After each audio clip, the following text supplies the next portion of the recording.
श्री शिवाय नमस्तुभ्यम। हर हर महादेव। अगर आप भगवान भोलेनाथ के सच्चे भक्त हैं तो उनकी इस कथा को ज्यादा से ज्यादा लाइक करें, शेयर करें और कमेंट बॉक्स में हर हर महादेव जरूर लिखें। अगर आपकी कोई मन्नत पूरी ना हो रही हो या फिर तमाम प्रयासों के बावजूद आपको करियर में सफलता ना मिल रही हो या व्यक्तिगत जीवन में परेशानी चल रही हो, कोई भी दिक्कत हो, तो परेशान होने के बजाय आपकी सावन सोमवार का व्रत करके इस कथा का पाठ जरूर करें। मान्यता है कि सावन सोमवार के दिन अगर व्रत रखकर इस कथा का पाठ किया जाए तो जातकों की मन चाहे मुराद पूरी हो जाती है। तो आइए अब सभी मनोकामनाओं को पूर्ण करने वाले सावन सोमवार की कथा का श्रवण करते हैं। एक साहूकार था जो भगवान शिव का अनन्य भक्त था। उसके पास धन धान्य किसी भी चीज की कोई कमी नहीं थी, लेकिन उसकी कोई संतान नहीं थी और वह इसी कामना को लेकर रोज शिव जी के मंदिर जाकर दीपक जलाता था। उसके इस भक्ति भाव को देखकर एक दिन माता पार्वती ने भगवान भोलेनाथ से कहा कि प्रभु, ये साहूकार आपका अनन्य भक्त है, इसको किसी बात का कष्ट है तो आपको उसे अवश्य ही दूर करना चाहिए। भगवान भोलेनाथ बोले कि हे पार्वती, इस साहूकार के पास पुत्र नहीं है, यह इसी से दुखी रहता है। माता पार्वती कहती है कि हे ईश्वर, कृपा करके इसे पुत्र का वरदान दे दीजिए।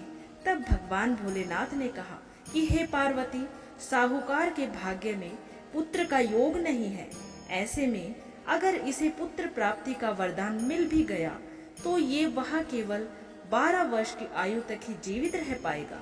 ये सुनने के बाद भी माता पार्वती ने कहा कि हे प्रभु, आपको इस साहूकार को पुत्र का वर देना ही होगा, अन्यथा भक्त क्यों आपकी सेवा पूजा करेंगे। माता के बार बार कहने से भोलेनाथ ने साहूकार को पुत्र का वरदान दिया, लेकिन ये भी कहा कि वह केवल 12 वर्ष तक ही जीवित रहेगा। साहूकार ये सारी बातें सुन रहा था, इसलिए उसे ना तो कोई खुशी हुई और ना ही कोई दुख हुआ। वो पहले की भांति ही भोलेनाथ की पूजा अर्चना करता रहा। उधर सेठानी गर्भवती हुई और 9वें महीने उसने एक सुंदर बालक को जन्म दिया। परिवार में खूब हर्षोल्लास मनाया गया, लेकिन साहूकार पहले की ही तरह रहा। उसने बालक की 12 वर्ष की आयु जानकर ना तो कोई खुशी मनाई और ना ही कोई गम ही किया और ना ही किसी के सामने इसका जिक्र किया। जब बालक की आयु 11 वर्ष हो गई तो एक दिन साहूकार की सेठानी ने बालक के विवाह के लिए कहा। तो साहूकार ने कहा कि वह अभी बालक को पढ़ने के लिए काशी जी भेजेगा। इसके बाद उसने बालक के मामा जी को बुलवाया और कहा कि इसे काशी जी पढ़ने के लिए ले जाओ और रास्ते में जिस भी जगह पे, जिस भी स्थान पर रुको, वहां पर यज्ञ करते हुए और ब्राह्मणों को भोजन कराते हुए आगे बढ़ना। दोनों मामा भांजे भी इसी तरह से यज्ञ करते हुए और ब्राह्मणों को भोजन कराते हुए आगे बढ़ रहे थे कि एक दिन रास्ते में एक राजकुमारी का विवाह था, जिससे उसका विवाह होना था। वो एक आंख से काना था। तो इसके पिता ने जब अति सुंदर साहूकार के पुत्र को देखा तो उनके मन में आया कि क्यों ना इसे ही घोड़े पर बिठाकर शादी के सारे कार्य संपन्न करा लिए जाए। तब उन्होंने लड़के के मामा से बात की और कहा कि इसके बदले में वो बहुत सारा धन देंगे। तो लड़के का मामा भी राजी हो गया। इसके बाद साहूकार का बेटा विवाह की बेदी पर बैठा और जब विवाह कार्य संपन्न हो गए तो जाने से पहले उसने राजकुमारी की चुनरी के पल्ले पर लिख दिया कि तेरा विवाह तो मेरे साथ हुआ है, लेकिन जिस राजकुमार के साथ तुम्हें भेजा जाएगा वो एक आंख से काना है। इसके बाद वह अपने मामा के साथ काशी जी पढ़ने के लिए चला गया। उधर जब राजकुमारी ने अपनी चुनरी के पल्ले पर ये सब कुछ लिखा हुआ पाया तो उसने राजकुमार के साथ जाने से इनकार कर दिया। तो राजा ने भी अपनी पुत्री को बारात के साथ विदा करने से मना कर दिया। बारात वापस लौट गई। उधर उस लड़की का मामा और भांजा काशी जी पहुंच गए थे। एक दिन जब उसके मामा ने यज्ञ रचा रखा था और उसका भांजा बहुत देर तक बाहर नहीं आया, तो मामा ने अंदर जाकर देखा तो उसके भांजे के प्राण निकल चुके थे। वो बहुत परेशान हुए, लेकिन उसके मामा ने सोचा कि अगर अभी रोदना पीटना मचाया तो ब्राह्मण चले जाएंगे और यज्ञ का कार्य भी अधूरा ही रह जाएगा। तो जब यज्ञ संपन्न हो जाएगा तो मैं सबको इसके बारे में बता दूंगा।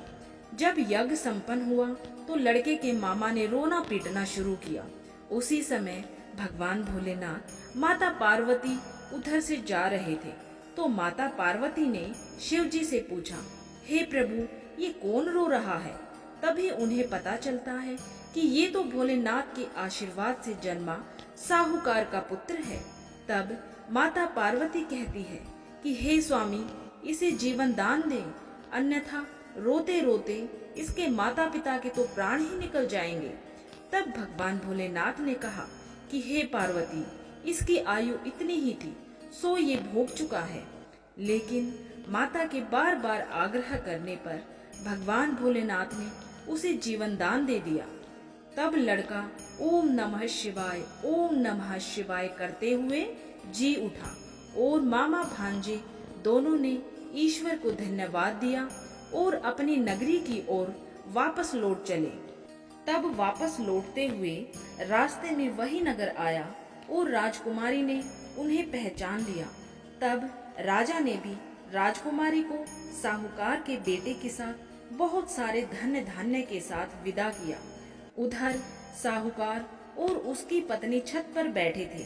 उन्होंने ये प्रण कर रखा था कि यदि उनका पुत्र सकुशल ना लौटा तो वो छत से कूदकर अपने प्राण त्याग देंगे।